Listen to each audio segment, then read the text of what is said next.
Hello there friends, Ken here. It's been 2 weeks now since E3 2016 filled our eyeballs with a vast array of upcoming games and gaming tech due to arrive over the coming months and years. I thought I'd take a quick moment to reflect on the 10 titles which excited me the most over the course of the show. As it turned out, picking just 10 was tougher than I anticipated. I've actually decided to leave out Nintendo showing from this list, partly to make my decision easier and partly to avoid their notoriously stringent YouTube monitoring. Thanks Nintendo. Suffice to say, I'm very much looking forward to both Pokemon and Zelda then, as well as a bunch of other stuff that didn't quite make the cut. But here are my top 10 most exciting games from E3 2016. Squeezing in at number 10 is Tekken VII. It's been almost 5 years now since the last major home console Tekken release, Tag Tournament 2, so to say that I'm eager for another King of Iron Fist tournament would be rather an understatement. Only serving to add to that excitement is the inclusion of Street Fighter's Akuma, who seems to have brought most of the core mechanics from Capcom's franchise to the table with him, including his own personal EX meter. He's also core to Tekken 7's story mode, which chief producer Katsuhiro Harada has claimed will bring an end to the Mishima family's tale. Yeah, we'll see about that one, Harada-san. Blasting in at number 9 is Ubisoft's latest entry in the sprawling Tom Clancy-verse, Ghost Recon Wildlands. First announced at the end of their press conference in 2015, Wildlands promises an open-world Bolivian landscape for players to roam around in, teaming up with one another to take down the incumbent Santa Blanca drug cartel. Eschewing a fixed narrative in favour of a completely player-determined progression is a bold move, but the potential for approaching missions in a multitude of ways, from storming a base guns blazing with your friends to stealthily carrying out objectives under the cover of a midnight storm, certainly has me intrigued. Ghost Recon Wildlands has the potential to bring the free-form mercenary action of Metal Gear Solid 5 into a cooperative environment, and that's an incredibly compelling proposal. Simmering under the surface at number 8 is the surprising return of God of War. As someone who had really burned out on the formula of the series up to this point, seeing Sony Santa Monica take a completely different approach for this new entry is incredibly refreshing. Pale manifestation of anger, Kratos is back, but he appears to have taken the time since his last outing to grow a rather spectacular beard and work on that notorious temper. With tonal comparisons to be drawn to the likes of The Last of Us, forest survival undertones akin to the recent Tomb Raider titles, and combat sequences that exude hints of Dark Souls, there's plenty to look forward to as Kratos enjoys his new life in the Scandinavian wilderness, and absolutely doesn't manage to draw the ire of every Norse deity in the vicinity, right?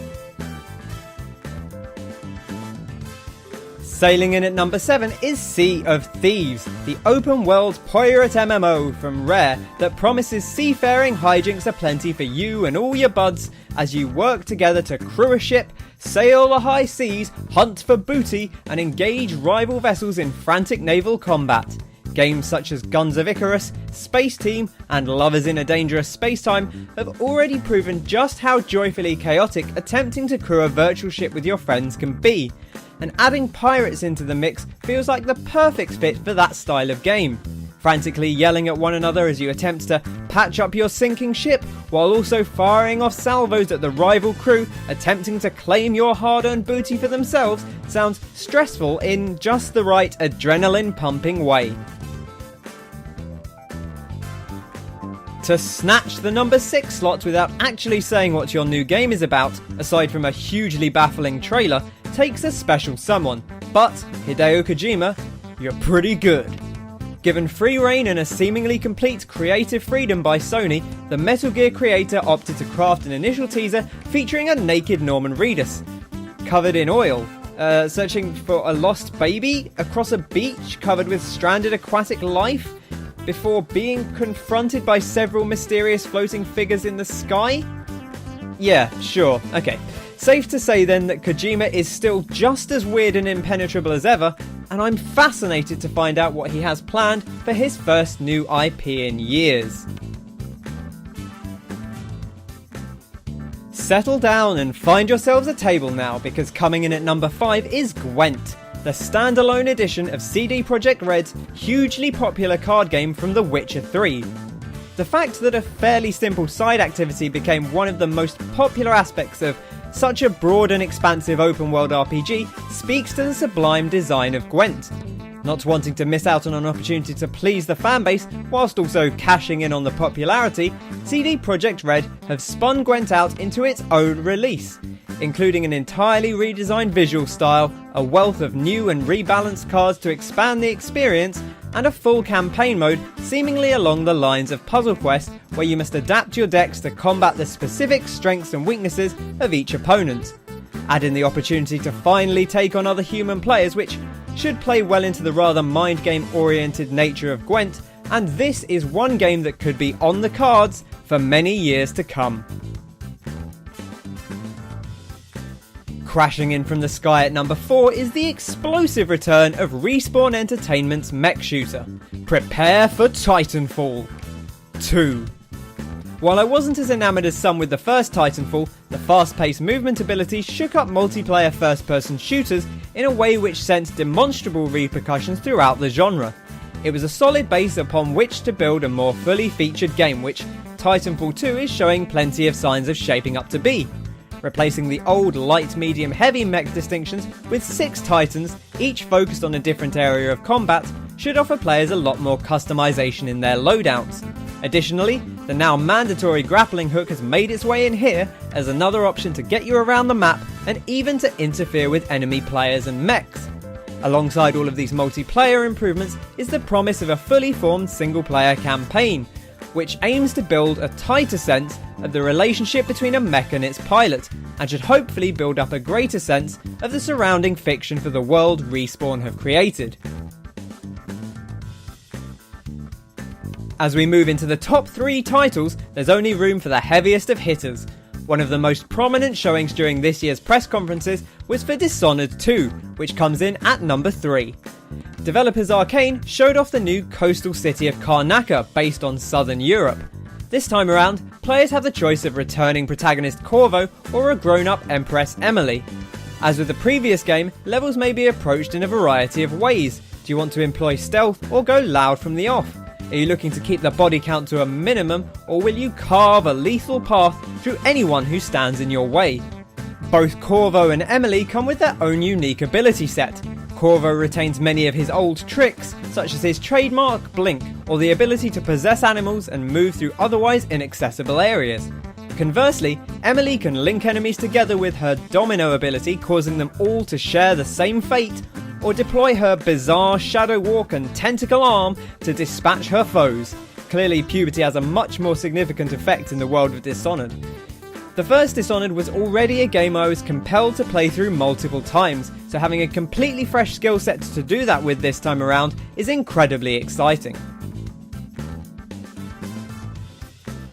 Just missing out on the top spot is Sid Meier's Civilization VI. That's right, after 6 glorious years of Civilization V and a spot of dabbling with Beyond Earth, it's time to relearn everything you knew about Civ all over again. Civ 6 retains the hex-based layout of its predecessor, but looks to change things up with a wealth of new ideas, such as city unstacking. Major improvements to your settlements must now be placed on separate hexes within your city, meaning that not only must you have room to accommodate them, but also that attacking civs are able to target specific parts of your infrastructure and limit their effectiveness directly.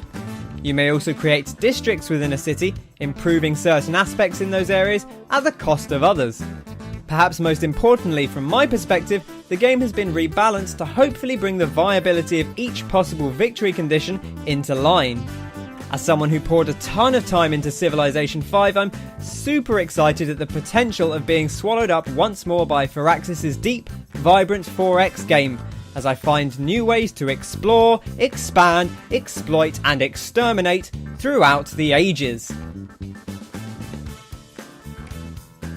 And with that, we reach the top spot. Going into E3, there was one game I wanted to see more of more than any other, and that game was Horizon Zero Dawn. Thankfully, Guerrilla Games did not disappoint, with a lengthy gameplay demo on the Sony stage. The environments look just as lush and gorgeous as they did last year, with a real loving design to all the robo-animals that roam those environments. There was also a much better sense of how the game will play out this year too. We got a little more of a look at the open world and some of the resource gathering and the crafting elements. There was a quick glimpse of some Witcher-style dialogue options as Aloy interacted with another fleeing human. Along with the more extended combat sequences, they also showed off the ability to hack a defeated Cyberball and ride it across the hills and the plains, or even into battle. Other animals may also be hacked for different purposes, such as having them fight alongside you.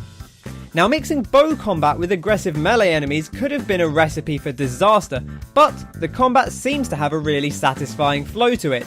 Pleasingly, the hands-on reports from the show were very positive, saying that the game felt as good to play as it looked on the demo.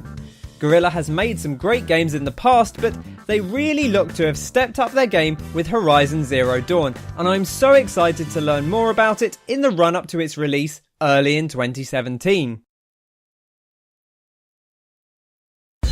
And that's the list. Suffice to say, there's plenty of other games that were at the show that I just couldn't fit on here, including a very promising gameplay demonstration of Persona 5, the expanded universe adventures of Bud in Grow Up, a completely new take on a classic franchise with Resident Evil 7, and oh, so much more. I'd love to hear what games you were most excited about coming out of E3, so be sure to let me know down in the comments section below.